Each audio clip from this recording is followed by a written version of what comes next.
السلام علیکم، بسم اللہ الرحمن الرحیم۔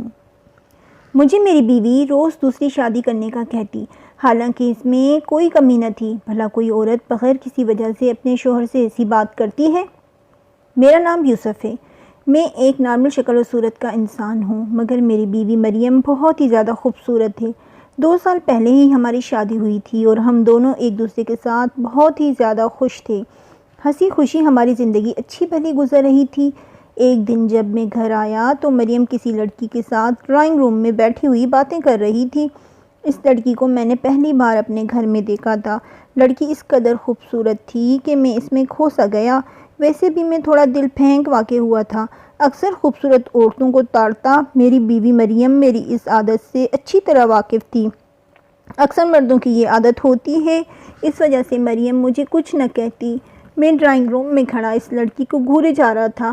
تب مریم نے اپنا گلا صاف کیا تو جیسے مجھے ہوش آ گیا اور مجھے اپنی اس حرکت پر شرمندگی محسوس ہونے لگی۔ میں اپنے بیڈ روم میں چلا گیا۔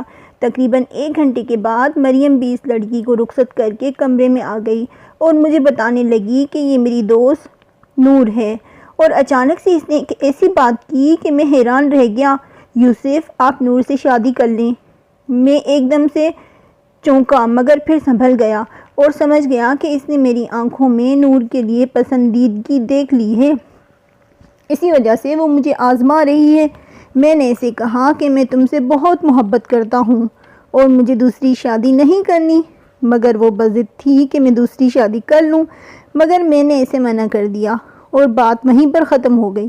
مگر دوسرے دن مریم نے مجھ سے کہا کہ وہ مذاق نہیں کر رہی ہے، بلکہ وہ واقعی میں نور سے میری شادی کروانا چاہتی ہے۔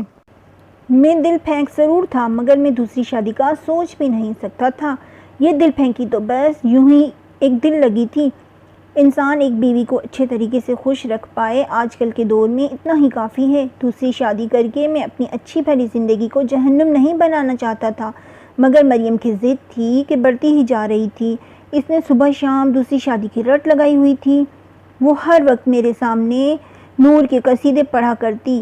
نور تھی تو واقعی حقیقت میں نور، کیونکہ اس کا حسین چہرہ بھلائے نہ بھولتا، اور سونے پہ سہاگا مریم روز نور سے دوسری شادی کرنے کا ذکر چھیڑ کر اس کی یادوں کو ہر وقت میرے دل میں زندہ کر دیتی۔ اور پھر اس نے مجھے بتایا کہ نور کے والدین کا انتقال ہو چکا ہے اور اس کا اس دنیا میں کوئی بھی نہیں ہے۔ ایک بے سہارا لڑکی کو سہارا دینے میں آپ کا کیا جائے گا؟ جبکہ میں راضی ہوں۔ میں آپ سے وعدہ کرتی ہوں کہ نور بہت اچھی لڑکی ہے اور ہم دونوں اس گھر میں بالکل سگی بہنوں کی طرح رہیں گے۔ وہ بہت ہی معصوم ہے، اور جب میں بھی راضی ہوں تو کوئی لڑائی جھگڑے والی بات تو ہو ہی نہیں سکتی۔ آخر مریم کے سامنے میں ہار گیا اور اپنے ہتھیار پھینک دیے۔ مگر میں نے مریم سے کہا کہ مجھے تمہارے گھر والوں سے بہت زیادہ ڈر لگتا ہے، اس لیے پہلے تم ان سے بات کر لو، اگر وہ اجازت دے دیں تو میں یہ شادی کرنے کے لیے تیار ہوں۔ مگر مریم بولی کہ وہ اپنے گھر والوں کو راضی تو نہیں کر سکتی۔ ہاں، البتہ اتنا ضرور کر سکتی ہے کہ ابھی میں نور سے چپکے سے شادی کر لوں، سادگی سے ہم نکاح کر لیں گے۔ وہ قاضی کا بندوبست بھی خود ہی کر لے گی اور سادگی سے نکاح کر کے ہم نور کو اپنے گھر لے آئیں گے۔ میرے گھر سے تو کسی کا بھی ہمارے گھر آنا جانا نہیں ہے، کیونکہ میں خود ہی ان سے ملنے کے لیے میکے چلی جاتی ہوں۔ اگر ان میں سے کبھی کوئی آ بھی گیا تو میں نور کو اپنی دوستی ظاہر کروں گی، تو میں کہہ دوں گی کہ وہ مجھ سے ملنے کے لیے آئی ہے۔ کچھ وقت گزر جائے گا تو میں آرام سے اپنے گھر والوں کو راضی کر لوں گی۔ میں راضی ہو گیا۔ مریم نے اپنی ایک سہیلی کے گھر میں ہمارے نکاح کا بندوبست کیا ہوا تھا۔ ہمارا نکاح بہت زیادہ سادگی کے ساتھ ہوا۔ مریم بہت زیادہ خوش تھی۔ کبھی تو مجھے ایسا گمان ہوتا کہ شاید وہ پاگل ہو گئی ہے، بھلا اپنے شوہر کی دوسری شادی کروا کر بھی کوئی اتنا خوش ہوتا ہے۔ نکاح کے بعد ہم تینوں گھر آ گئے۔ مریم نے اپنے بیڈ روم میں ہی نور کو جا کر بٹھا دیا، حالانکہ ہمارے گھر میں اس کے علاوہ بھی روم موجود تھے، مگر اس نے کہا کہ آج کی رات نور ہم دونوں کے بیڈ روم میں ہی رہے گی۔ اس کے بعد وہ اور نور فیصلہ کریں گے کہ نور کون سے روم میں رہنا پسند کرتی ہے۔ مریم نے مجھے زبردستی بیڈ روم میں بھیج دیا اور خود دوسرے کمرے میں چلی گئی۔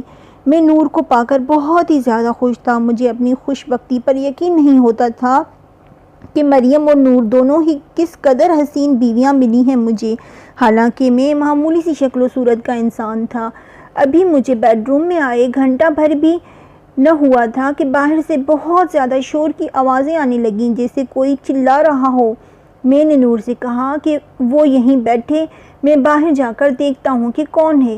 جب میں باہر نکلا تو کیا دیکھتا ہوں کہ مریم لاؤنج میں زمین پر بیٹھی زور زور سے رو رہی ہے اور اس کے تینوں بھائی اس کے پاس بیٹھے ہیں۔ مریم کی نظر جیسے ہی مجھ پہ پڑی وہ اور زور زور سے رونے لگی اور چلا کر کہنے لگی کہ یہ پہلے تو صرف پرائی لڑکیوں کو دیکھ کر گھورا کرتے تھے، میں یہ سب کچھ تو چپ چاپ برداشت کر رہی تھی، مگر آج تو انہوں نے حد ہی کر دی، ایک غیر عورت کو میرے بیڈ روم میں لے جا کر اس کے ساتھ عیاشیاں کر رہے ہیں۔ میں نے جب اس مکار عورت کی باتیں سنی تو میں زور زور سے اس کے بھائیوں کو اس کی اصل حقیقت بتانے لگا کہ کس طرح اس نے میری دوسری شادی کروائی ہے، مگر وہ اور بھی زور زور سے رونے اور چلانے لگی کہ میں جھوٹ بول رہا ہوں، میرے پاس اس نکاح کا کیا ثبوت ہے؟ ثبوت تو واقعی میرے پاس کوئی نہ تھا، اس نکاح خواہ نے ہمیں کوئی نکاح نامہ بھی بنا کر نہیں دیا تھا۔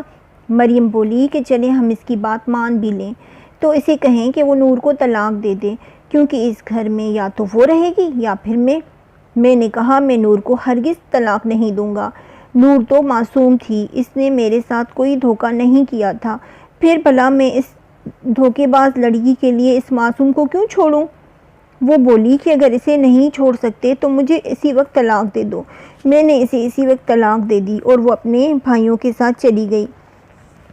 مریم کو طلاق دینے کے بعد میں اپنے کمرے میں آ گیا تو نور کونے میں ڈری سہمی کھڑی تھی، مگر اب عورت ذات سے میرا بھروسہ بالکل ختم ہو چکا تھا۔ میں نے نور سے کہا کہ سچ سچ بتاؤ کہ تم اس سازش میں کس حد تک شامل ہو اور تم دونوں مل کر میرے ساتھ کیا کھیل کھیل رہی ہو؟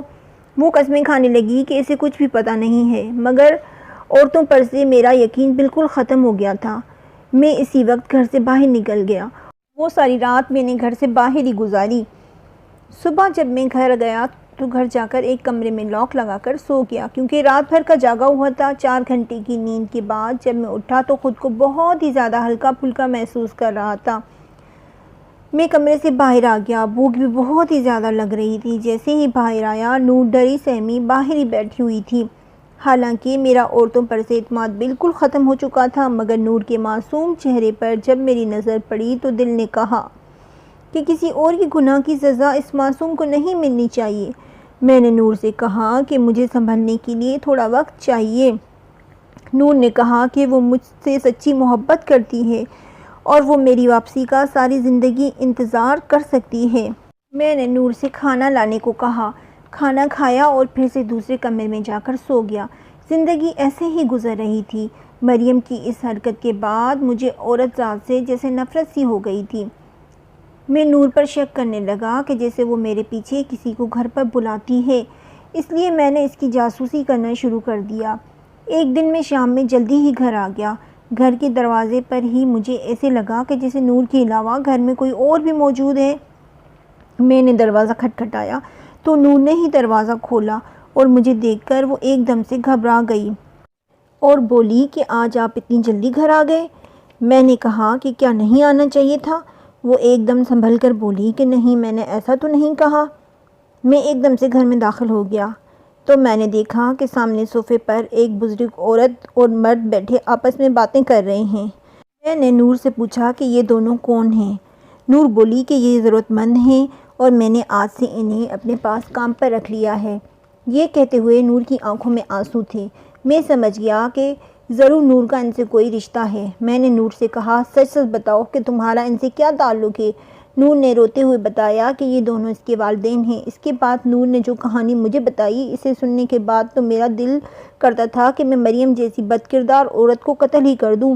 نور نے بتایا کہ اس کے ماں باپ بہت ہی زیادہ غریب تھے اور لوگوں کے گھروں میں جھاڑو پوچھا کر کے اپنا گزر بسر کرتے تھے، مگر کیونکہ اس کی ماں بہت ہی اچھی شکل و صورت کی مالک تھی، اسی وجہ سے اس کے دونوں بچے یعنی کہ نور اور اس کا بھائی احمد بھی بے انتہا حسین تھے۔ جب مریم کی آپ سے شادی ہوئی تو اس کی کچھ عرصے کے بعد ہی اس کی نظر میرے بھائی پہ پڑی۔ احمد اسے بہت ہی زیادہ پسند آ گیا، کیونکہ مریم ایک حسن پرست عورت تھی اور آپ ٹھہرے معمولی شکل و صورت کے انسان۔ شروع میں تو احمد اسے منع کرتا رہا کہ ایک شادی شدہ عورت سے وہ کوئی تعلق نہیں رکھنا چاہتا، مگر مریم بار بار اس کے سامنے آتی رہی اور اسے اپنی سچی محبت کا یقین دلاتی رہی۔ آخر احمد ایک مرد تھا اور اوپر سے غریب۔ مریم شادی شدہ تھی تو کیا تھا، مگر وہ ایک امیر فیملی سے تعلق رکھتی تھی۔ مریم نے کسی طرح احمد کو شیشے میں اتار ہی لیا کہ وہ یوسف سے طلاق لے کر اس سے شادی کر لے، اور شادی کے بعد احمد بھی اس غربت سے نکل کر اچھی زندگی بسر کر سکتا ہے۔ احمد نے اس کی بات مان لی اور مریم نے ایک منصوبہ بنایا اور احمد کو بھی اس میں شامل کر لیا۔ احمد نے آ کر مجھے سمجھایا کہ میں آپ سے کسی طرح سے شادی کر لوں اور اس طرح سے ہم دونوں بہن بھائیوں کی زندگی سنور جائے گی اور ہم آرام سے اپنی زندگی گزاریں گے۔ کچھ دنوں کے بعد مریم احمد سے شادی کر رہی ہے۔ یہ سن کر میرے تو تن بدن میں آگ لگ گئی اور میں نے فیصلہ کیا کہ میں کسی طرح سے بھی مریم کے اس جھوٹ کو اس کے بھائیوں کے سامنے لاؤں گا اور اسے برباد کر دوں گا۔ جس طرح سے اس نے حسن کے پیچھے بھاگ کر اپنی نسوانیت کو پامال کیا، میں اسے چھوڑوں گا نہیں۔ مگر نور نے مجھے یہ سب کچھ کرنے سے روک دیا اور کہا کہ میں آپ سے سچی محبت کرتی ہوں اور آج سے ہم اپنی نئی زندگی کی شروعات کریں گے۔ مریم نے جو گناہ کیا ہے اس کی سزا اللہ پاک اسے ضرور دیں گے، کیونکہ اللہ بہتر انصاف کرنے والے ہیں۔ میں نے نور کی بات مان لی۔ آج ہماری شادی کو 2 سال بیت چکے ہیں۔ میں نے نور کے والدین کو بھی اپنے پاس رکھ لیا۔ ہم لوگ بہت ہی خوش ہیں۔ مریم کا معاملہ اللہ کے سپرد کرنے کے بعد میں نے اس کے بارے میں کوئی معلومات نہ رکھیں۔ آپ کی اس بارے میں کیا رائے ہے؟ میں نے صحیح کیا نا؟ کیونکہ اللہ کے انصاف سے بڑھ کر کوئی انصاف کرنے والا نہیں۔ اپنی رائے سے ضرور آگاہ کیجیے گا۔